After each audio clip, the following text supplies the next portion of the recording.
Assalamualaikum warahmatullahi wabarakatuh. Salam sejahtera untuk kita semua. Semangat pagi! Pagi luar biasa. Bagaimana kabarnya hari ini? Semoga senantiasa dalam keadaan baik. Saya ucapkan terima kasih kepada Bapak dan Ibu semua yang telah meluangkan waktunya pada pagi hari ini.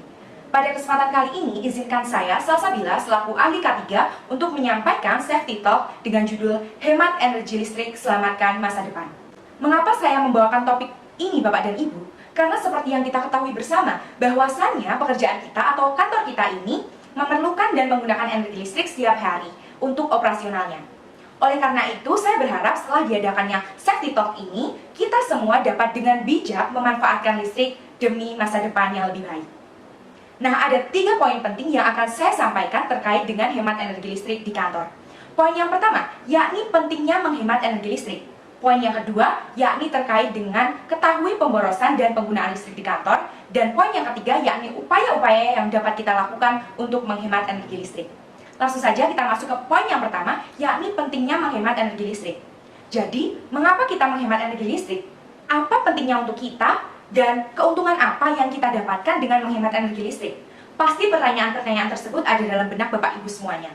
Oleh karena itu, ada beberapa jawaban yang akan menjawab pertanyaan dari Bapak dan Ibu. Jawaban yang pertama, yakni penghematan biaya. Dengan kita menggunakan energi listrik secara efisien, ini akan mengurangi tagihan listrik. Dan pada akhirnya dapat menghemat uang atau biaya yang dikeluarkan oleh perusahaan. Yang kedua adalah manfaat lingkungan. Dengan menggunakan energi listrik secara bijak, secara tidak langsung kita berkontribusi untuk mengurangi emisi gas rumah kaca dan menjaga kelestarian lingkungan. Dan jawaban yang terakhir, yaitu peningkatan kenyamanan. Dengan kelestarian lingkungan yang tetap terjaga, ini akan menciptakan lingkungan kerja yang nyaman. Nah, lingkungan kerja yang nyaman ini akan meningkatkan produktivitas dari Bapak dan Ibu semua. Poin yang kedua, yakni ketahui pemborosan dan penggunaan listrik di kantor. Sebelum kita melakukan upaya-upaya penghematan, alangkah lebih baiknya kita mengetahui penggunaan listrik di kantor kita. Dengan begitu, upaya-upaya yang kita lakukan akan tepat sasaran. Apakah Bapak dan Ibu semua yang ada di sini mengetahui kegiatan atau alat-alat yang ada di kantor kita yang memerlukan energi listrik paling besar?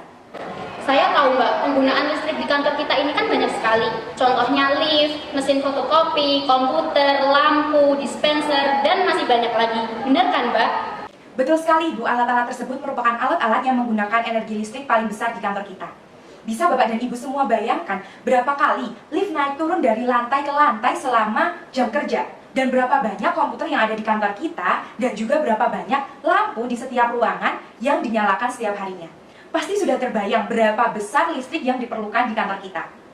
Oleh karena itu, setelah mengetahui penggunaan energi listrik di kantor, kita dapat menentukan langkah-langkah selanjutnya untuk menangani, yaitu masuk ke poin yang ketiga, terkait upaya-upaya atau langkah-langkah yang dapat kita lakukan untuk menghemat energi listrik di kantor. Seperti yang kita ketahui, bahwa listrik di kantor kita merupakan kebutuhan primer yang tidak dapat kita tinggalkan. Oleh karena itu, terdapat langkah-langkah atau upaya-upaya sederhana untuk kita mengurangi penggunaan listrik di kantor. Yaitu dengan pertama, dengan naik turun tangga atau gunakan tangga. Selain untuk menghemat energi listrik, ini dapat menjadi alternatif bagi Bapak dan Ibu untuk berolahraga di tengah kesibukan bekerja. Lanjut yang kedua, yakni atur pemakaian lampu. Bapak dan Ibu dapat mematikan lampu ketika selesai digunakan atau selesai jam kerja. Lanjut yaitu cabut steker. Ini dapat mengurangi daya yang tersambung. Bapak dan Ibu dapat mencabut colokan yang telah digunakan dan memastikannya tercabut sempurna setelah selesai jam kerja. Dan yang terakhir adalah atur pemakaian AC. Bapak dan Ibu dapat mematikan AC setelah selesai digunakan. Terima kasih untuk informasinya. Jadi itu tadi topik kita pada pagi hari ini terkait dengan 3 poin untuk menghemat energi listrik di kantor.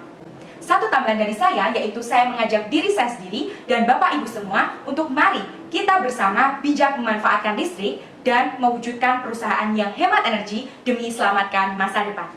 Mungkin itu saja yang dapat saya sampaikan. Terima kasih kepada Bapak dan Ibu yang telah meluangkan waktunya. Saya pamit undur diri. Sampai jumpa di Safety Talk berikutnya. Tetap utamakan keselamatan dan kesehatan Anda. Wassalamualaikum warahmatullahi wabarakatuh.